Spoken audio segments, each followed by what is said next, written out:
Boys Salon and Barber. Yan. Yung maging kamukha ni Batang Plastic.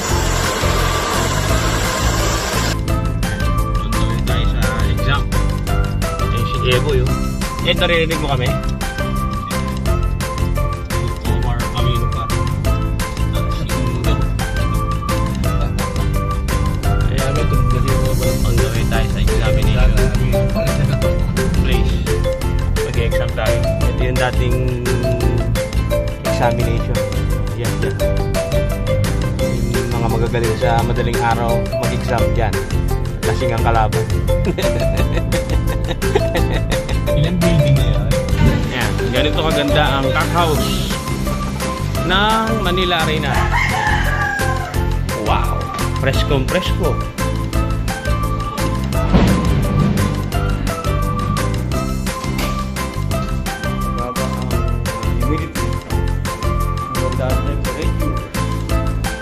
Ang ganda ng Cock House.